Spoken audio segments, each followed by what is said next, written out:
Olá, amados irmãos, paz e graça, pastor Daniel falando com vocês. Queridos, passando aqui rapidamente para conversar um pouco com vocês sobre esse assunto que vocês estão vendo aí na pauta, no cartaz desse vídeo. Nós vamos tentar falar um pouco com vocês sobre esse assunto. Nós estamos diante, talvez, da maior crise institucional que o meio reformado já passou. As igrejas reformadas, em síntese, tiveram aí muitos tempos de crise, mas nunca houve-se uma proposta tão gigantesca de apostasia como estamos tendo hoje. Sim, já podemos dizer que as igrejas reformadas do Brasil, elas não em termos congregacionais, em termos de congregações, acredito que uma ou outra congregação ainda se mantenha fiel, mas a nível institucional, a nível, como eu posso dizer aos irmãos, a nível colegiados, nacionalmente falando, não tenho nenhuma dúvida que essa banda já tocou. Se nós temos hoje polos de alguns focos de resistência doutrinárias reformadas, esses focos estão justamente nas igrejas de bairro, de igrejas de periferia e assim por diante. Nas metrópoles, nas grandes cidades, não acho que tenha mais essa coisa, não. O presbiterianismo, em síntese, os batistas reformados, em sua maioria convencionais, já apostataram da fé. Isso é notório. Isso daí, quem entende um pouquinho de evangelho, quem anda um pouco com Deus, terá muito problema para chegar a essa conclusão. Terá muito problema se for tentar ser espiritual. Chegará à conclusão rapidamente que dentro de uma mega igreja reformada você não conseguirá de forma alguma atingir uma espiritualidade. E falo de algumas igrejas menores, não todas. Muito poucas igrejas mesmo hoje de cunho reformada e até mesmo de cunho arminiana, por que não dizer isso, consegue ali se manter fiel às suas crenças, às suas próprias doutrinas. Eu lembro que o que fazia as igrejas batistas antigamente arminianas serem arminianas era porque elas defendiam com unhas e dentes a questão do livre-arbítrio e denunciava a todos que o calvinismo era sim uma heresia e não tinha para que isso.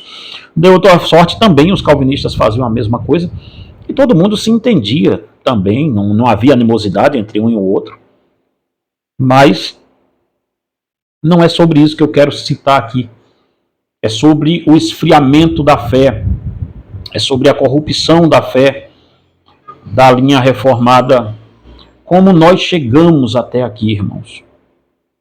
Como nós chegamos até aqui? Hoje não faz nenhum sentido a pessoa deixar uma seita e servir em uma igreja presbiteriana. Não acho que faça sentido nenhum isso acontecer. Se você está dentro de uma CCB, se você está dentro de uma congregação cristã do Brasil e vai sair para uma mega, hiper, super igreja presbiteriana, eu te aconselho. Se você for lá esperando um evangelho puro, puríssimo mesmo, fique em casa. Deus te livre e guarde disso, de virar um desigrejado. Mas eu estou te falando na questão de que você não vai trocar muita coisa ali não, porque não tem mais o que a gente defender aqui. O meio reformado brasileiro hoje, se ele não fizer aí uma guinada de 345 graus, ou de 1000 graus para trás, se ele não der uma ré e fazer uma convergência, voltar para o caminho antigo dele, eu acredito que isso hoje é quase impossível, a Igreja Reformada Brasileira voltasse para a reforma. Eu acho que é impossível isso acontecer.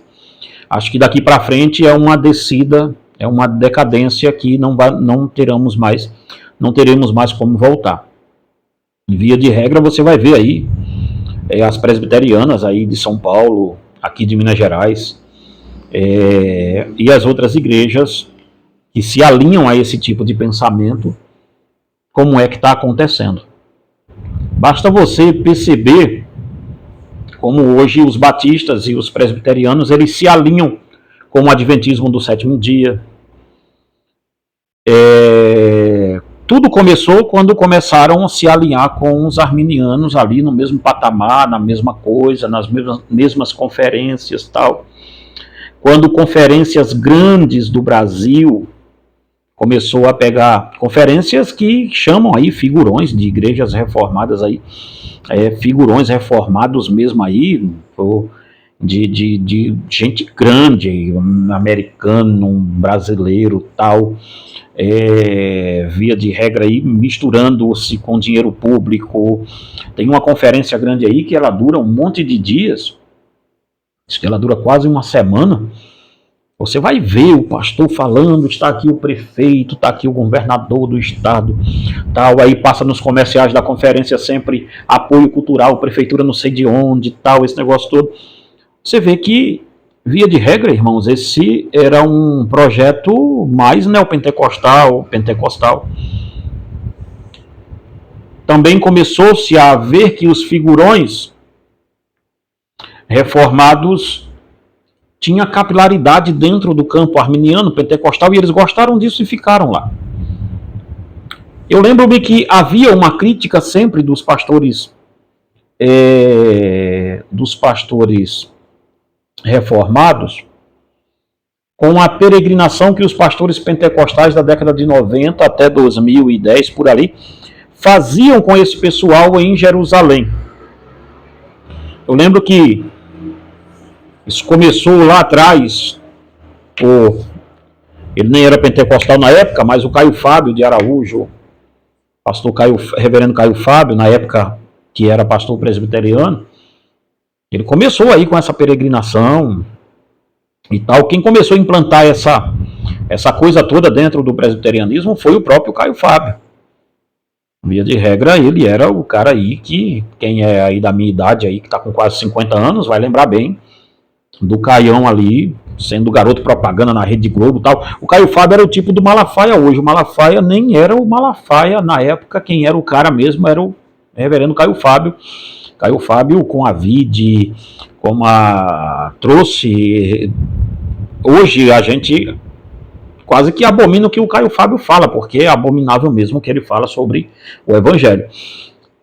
Mas... via de regra, vamos deixar aqui claro que o reverendo Caio Fábio, quem mudou muito aí a perspectiva do evangelho brasileiro aqui nessa questão do presbiterianismo aí, sair mais da casinha e ser um cara de evangelismo tal, misturou-se com política tal, aquele negócio todo e deu o que deu. Mas quem tirou o presbiterianismo do anonimato na década de 80, até a década de 90 ali, finzinho de 80 para 90 quase que toda, até 95 por ali assim, foi o pastor Caio Fábio. Foi o Caio Fábio. Passou-se um tempo, houve lá o que nós podemos chamar de uma tragédia com o Caio Fábio.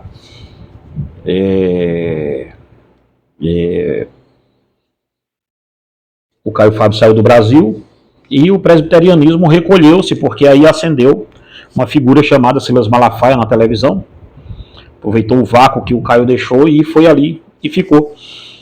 E essa turma também ia para Israel demais, com outros figurões pentecostais tal, e assim por diante. Mas virou-se quase que uma peregrinação à Terra Santa que os pentecostais e os neopentecostais faziam. Parece-me que os pentecostais usaram muito essa coisa e, no meu tempo mesmo como pastor assembleiano, eu havia ali já um desuso disso da própria igreja pentecostal, foi deixando de lado. Os neopentecostais novos aí vieram, os neo dos neo, e começaram a pegar isso aí. Mas certo é que chegou também na galera reformada. Chegou na turminha do Hernando Dias Lopes, Saião, ou é Zaião o nome do cara, eu não sei bem. Chegou aí nessa turma, e as empresas aéreas que fazem esse tipo de turismo, a empresa de turismo que faz essas emboladas, começou a colocar esse pessoal no meio e fazer uma caravana pro fulano, pro beltrano, pro cicrano e tal. E ó, Israel na veia. Mas entende, irmãos, aonde está o cerne da peregrinação? Que ainda não é esse o ponto alto desse vídeo. É que tudo começou quando nós começamos a querer ter uma importância que nós não tínhamos. É que tudo começou quando nós deixamos de ser quem somos para copiar aquilo que nós dizíamos que era errado.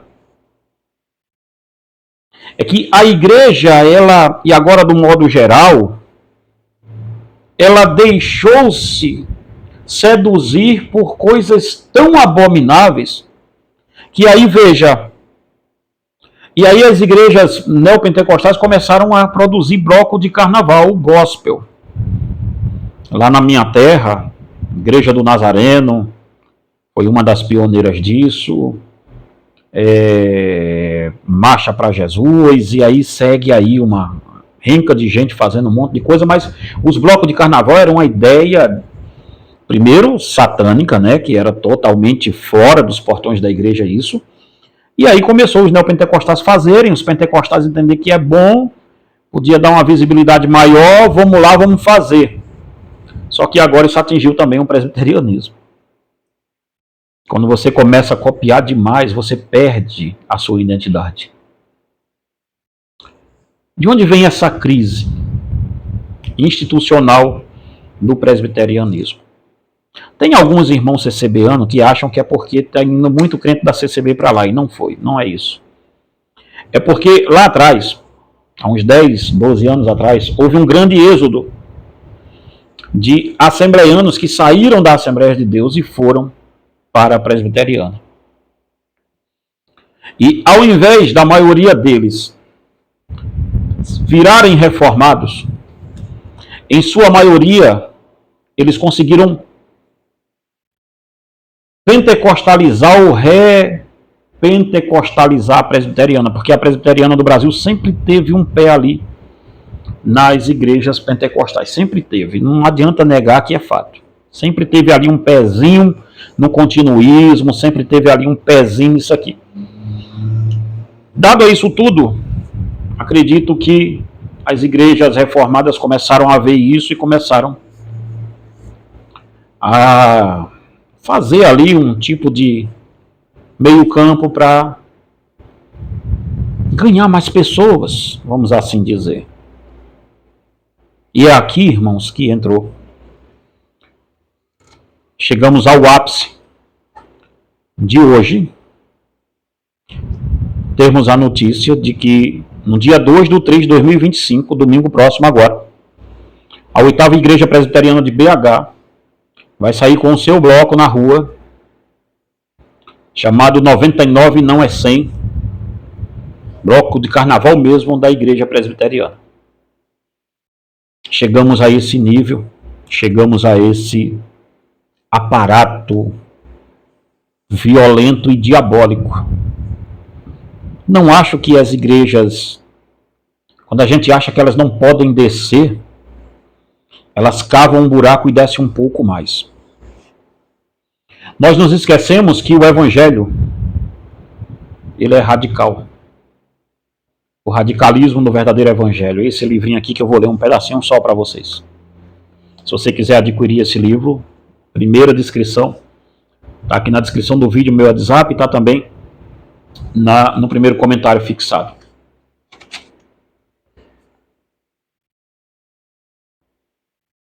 Lembremos-nos do que o Senhor Jesus disse concernente a nós e ao mundo. Jesus disse em Mateus capítulo 7, versículo 13 ao versículo 14: Entrai pela porta estreita, larga é a porta e espaçoso o caminho que conduz para a perdição, e são muitos que entram por ela. Porque estreita é a porta e apertado é o caminho que conduz para a vida, e são poucos que acertam com ela. Em Gálatas 5,17, o apóstolo Paulo diz: Porque a carne milita contra o espírito e o espírito contra a carne, porque são opostos entre si, para que não façais o que porventura seja do vosso querer. Em Colossenses 3,1, o apóstolo Paulo diz: Portanto, se foste ressuscitado juntamente com Cristo, buscai as coisas lá do alto, onde Cristo vive assentado à direita de Deus. Em Hebreus 12:1, o apóstolo diz: Portanto, também nós, visto que temos a rodear-nos tão grande nuvem de testemunhas, desembaraçando-nos de todo o peso e do pecado que tenazmente nos assedia, corramos com a perseverança a carreira que nos está proposta.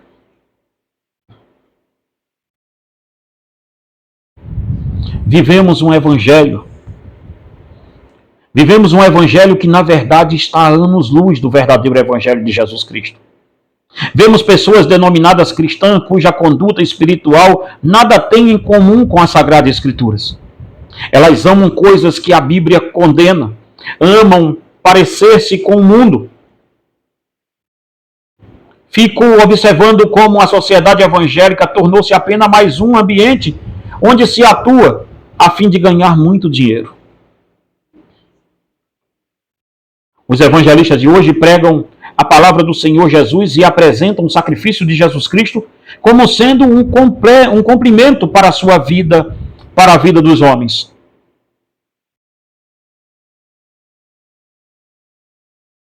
Não adianta, irmãos, dizermos que somos cristãos. Não adianta dizermos que somos cristãos se o mundo ainda nos fascina.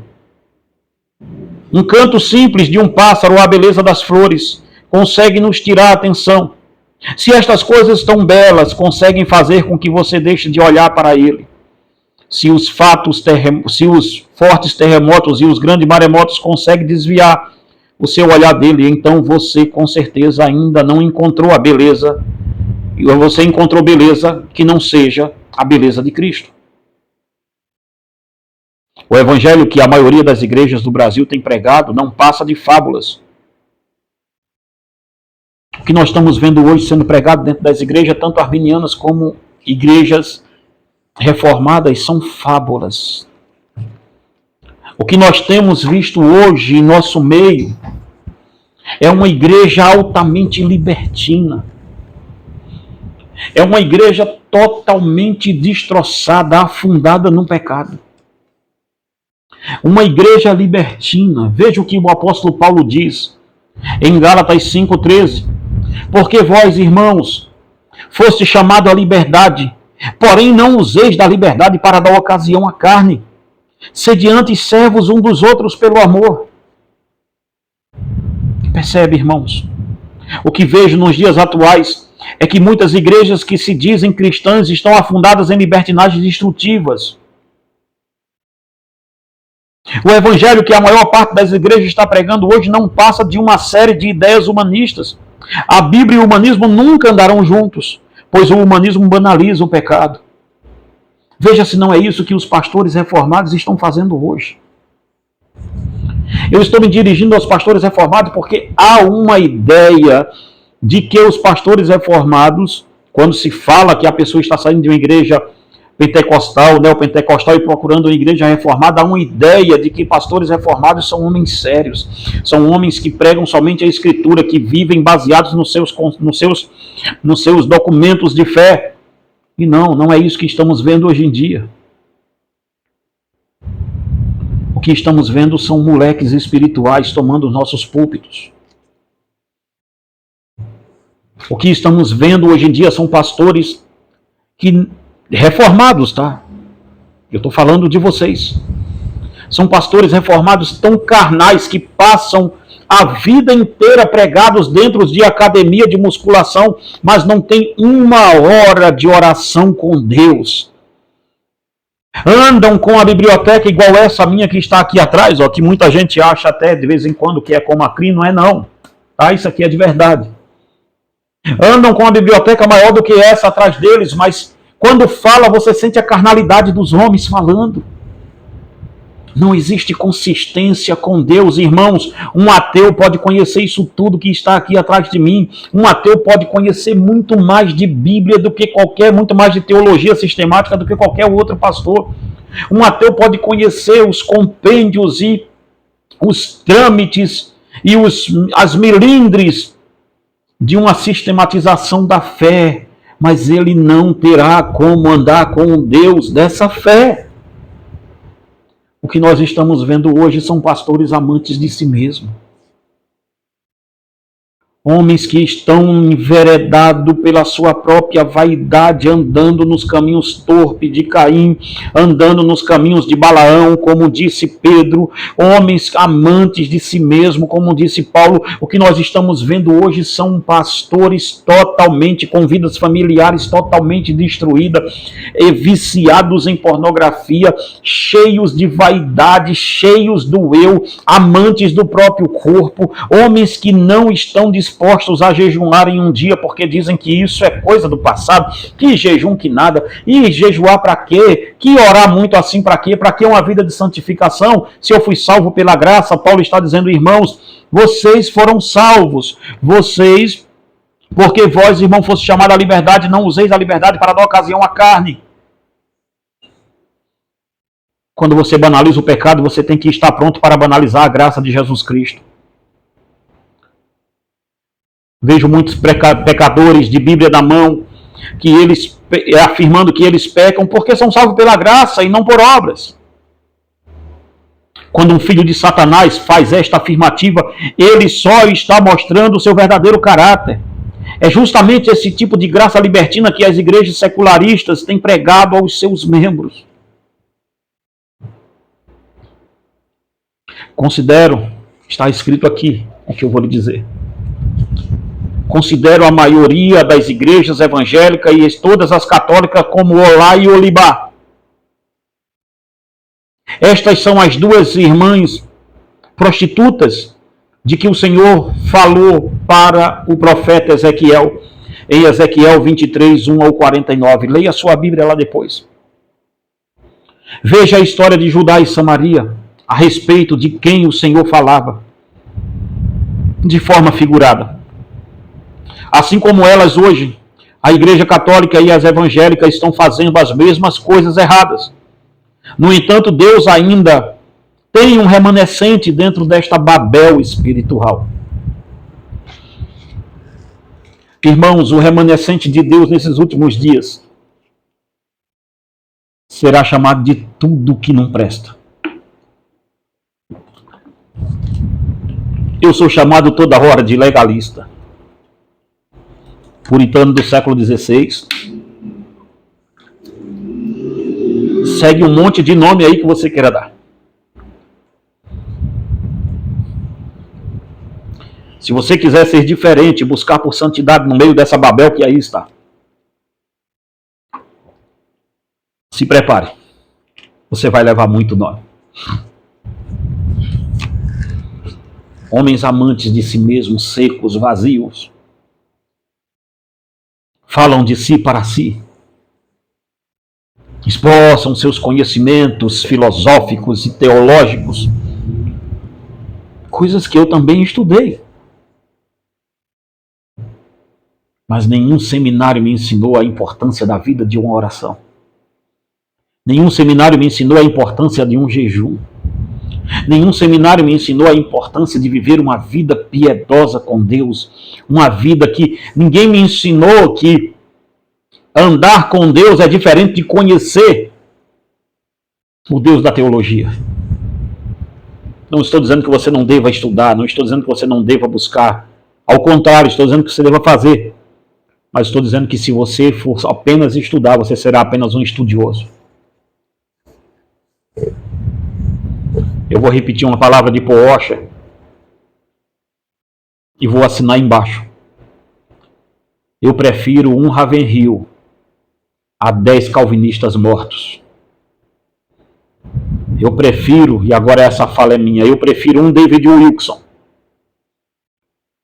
a 1000 calvinistas mortos. David Wilson era um homem cheio de perigo para o inferno.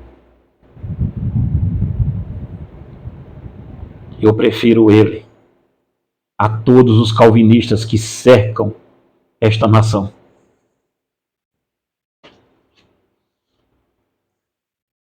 Um homem que andou com Deus. Um homem que sabia quem era Deus e Deus sabia quem era ele. Vocês que parem para me criticar, façam o que quiserem fazer. Mas eu vou preferir ele a muito calvinista morto que eu conheço hoje em dia. Tem horas que dá vergonha de dizer que a gente é reformado. Eu não tenho nenhuma vergonha de dizer que sou um teólogo de linha reformada, nenhuma vergonha de dizer isso. Mas não tenho vergonha nenhuma de dizer que é melhor andar com Deus. Vemos nas igrejas pessoas que se dizem profetas de Deus, prometendo coisas para pecadores inveterados no pecado.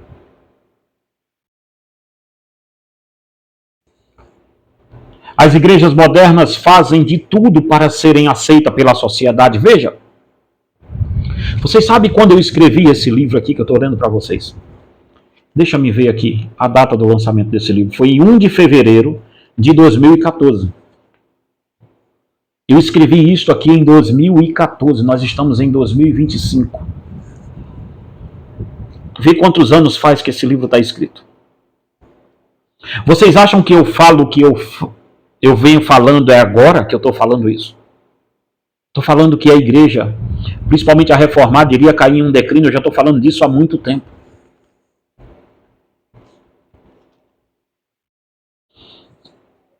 As igrejas modernas fazem de tudo para serem aceitas pela sociedade, porém, a grande verdade é que o verdadeiro evangelho nunca será amigo do mundo, pois eles se opõem entre si. Veja o que o apóstolo Paulo afirma em Gálatas 5,17. Existe uma luta 24 horas por dia entre a carne e o Espírito Santo. Entre a carne e o Espírito. A carne é o velho homem. Este só o puxará para as coisas da carne, que são inveja, porfias, prostituição e etc. A igreja não foi chamada para ser amada. É aqui, irmãos, que está o perigo todo. Nós estamos querendo ser amados, quando Jesus, na verdade, disse que nós seríamos odiados. Por que nós estamos usando as mesmas armas? Pergunte aos pastores presbiterianos, pergunte aos pastores da sua igreja, da Assembleia de Deus, pergunte aos pastores da sua igreja, se for batista, ou de qualquer igreja que você seja, pergunte a ele, pastor, por que nós estamos usando os mesmos métodos carnais para ganhar as pessoas carnais? Quando o apóstolo Paulo disse que as armas da nossa milícia não são carnais, mas espirituais em Deus. Para evangelizar, irmão, você não precisa de um trio elétrico. Para evangelizar, você precisa do evangelho. Mas quando você perdeu o evangelho, você precisa de qualquer outro aparato para colocar no lugar para continuar sendo relevante. É aqui que está o negócio todo. As igrejas reformadas querem ser relevantes. As igrejas do Brasil hoje querem ser relevantes. A igreja não foi chamada para ser amada. Olha a história do cristianismo. Veja em que tempo da história a igreja foi amada pelo mundo. Quando a igreja deu as mãos ao Estado, nasceu a igreja oficial romana. E todo culto idólatra e pagão foi colocado dentro dela. Veja o que aconteceu. Quando a igreja saiu de ser uma camponesa para ser um amante do Estado, nasceu a igreja católica apostólica romana. Então você que é presbiteriano, que está me ouvindo, pense 2 vezes antes de xingar o pentecostalismo. A igreja não deve se parecer com o mundo para ganhá-lo. Veja, está escrito isso aqui em 2014. Olha bem, vou ler isso aqui na íntegra para eu terminar o vídeo para não ficar grande. A igreja não deve se parecer com o mundo para ganhá-lo, pois foi o próprio Cristo quem disse que a igreja seria odiada pelo mundo. Mateus 24, 9. O sistema de pregação da igreja foi mudado hoje. Vemos pastores dizendo que a igreja deles só se prega uma palavra de autoajuda. Outros dizem que as pregações das suas igrejas têm que ter muito poder. Mas o poder que eles se referem traduz-se em pulos, gritos e etc. E depois que o culto acaba, as pessoas voltam para suas velhas vidas miseráveis, afundadas no pecado. Púlpitos têm se tornado locais de pastores fazerem o povo rir. Existem no Brasil alguns pastores que são verdadeiros contadores de anedota. As pessoas vão ao culto para rir e não para chorar. Como você conhece uma igreja ímpia? Para a gente terminar agora. Como você conhece uma igreja ímpia? Quando a pregação da igreja for aceita pelo mundo. Quando o mundo aceita a pregação da igreja, isto significa que esta igreja não incomoda mais o pecado. Quando o mundo aceita a pregação da igreja e o mundano não muda, mas diz que ama a pregação daquele pastor, saiba disso. Este pastor é um mundano. Quando os homens afundados nas suas orgias espirituais dizem que amam a pregação de tal pastor, mas não abandonaram o seu pecado por causa dessa pregação, saiba disso. O erro não está no pecador, o erro está no pregador. Porque ele não prega mais o evangelho de arrependimento, ele está pregando outra coisa, menos o evangelho. Que Deus tenha misericórdia, irmãos, da nossa vida. Se você gostou, adquire esse livro aqui, O Radicalismo do Verdadeiro Evangelho, um chamado à santidade. É isso mesmo, tá? Adquiri esse livro, foi eu que escrevi em 2014.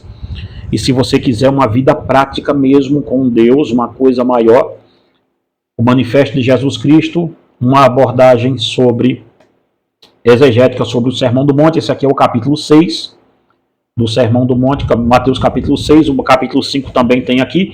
Você me chama nesse WhatsApp que está aí embaixo e você fala diretamente comigo, vai falar comigo mesmo, tá?